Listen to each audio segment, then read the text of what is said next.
मुंबईत सर जे school of आर्टच्या माजी विद्यार्थी संघटना JJTIT असोसिएशनने जहांगीर आर्ट गॅलरी इथे एका कला प्रदर्शनाचं आयोजन करण्यात केलं होतं। या प्रदर्शनात शेफाली सालू, शिल्पकार निलेश पोवळेकर, चित्रकार शुभांगी सकपाळ यांच्यासह एकूण 47 कलाकारांच्या चित्रकृती आणि शिल्प मांडण्यात आल्या होत्या। या कार्यक्रमाला ज्येष्ठ चित्रकार पद्मभूषण जतीन दास, पद्मश्री वासुदेव कामत, महाराष्ट्र राज्याच्या कला संचालनालयाचे कला संचालक डॉ. किशोर इंगळे आदी मान्यवर उपस्थित होते।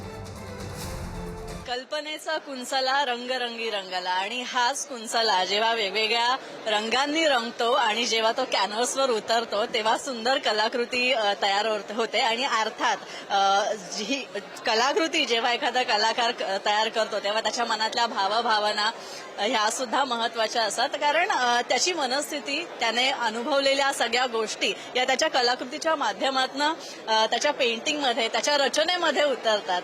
तर असाच एक सुंदर नमुना सध्या आपल्याला जहांगीर आर्ट गॅलरी इथे पाहायला मिळतोय आणि या ज्या कलाकाराचा हा नमुना आहे त्या शेफाली साधू मॅडम आपल्या सोबत आहे। तुमचं हे पहिली कलाकृती, तुमचं काम इथे डिस्प्ले झालेलं आहे या प्रदर्शनाच्या निमित्ताने, काय सांग?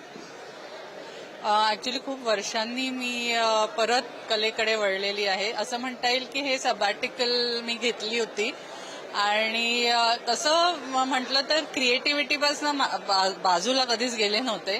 ती प्रोसेस असते, ती सतत सुरू असते आणि जरी मी न्यूज मीडियात असले तरी जवळजवळ 1995 साली मी मास्टर्स कंप्लीट केलं जे आणि त्याच्यानंतर चेन्नईला होते, तिथेही अनेक गोष्टी क्रिएटिव्ह शिकले प्रिंट मेकिंग मधले आणि पुढे मग काही वेगळं क्रिएटिव्ह करायचं म्हणून मी बाजूला गेले आणि फिल्म लाईनकडे गेले, डॉक्युमेंटरीजकडे गेले, त्याच्यातही रंगसंगती आणि फ्रेमिंग हा मोठा त्याच्यात एक मोठा असा पार्ट असतो, सो तोही मी शिकले।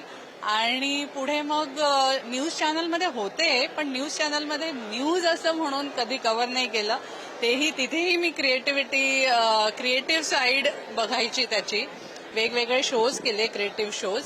आणि नंतर एक दिवस असा आला की मला त्याचाही कंटाळा आला आणि मला माझं काम परत दाखवण्याची इच्छा झाली, परत काम करण्याची इच्छा झाली।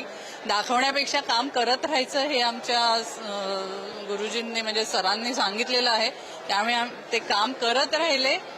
मला विचारलं की आवडेल का याच्यात JJITs म्हणून आहे जो ग्रुप आहे आमचा, त्याच्यात काम दाखवायला तुला आवडेल का? सो मी आलेली संधी मी घेतली आणि आज माझं काम इथे लागलेलं तुम्हाला दिसतंय। स्नेहा ढवळे, पुढारी न्यूज, मुंबई।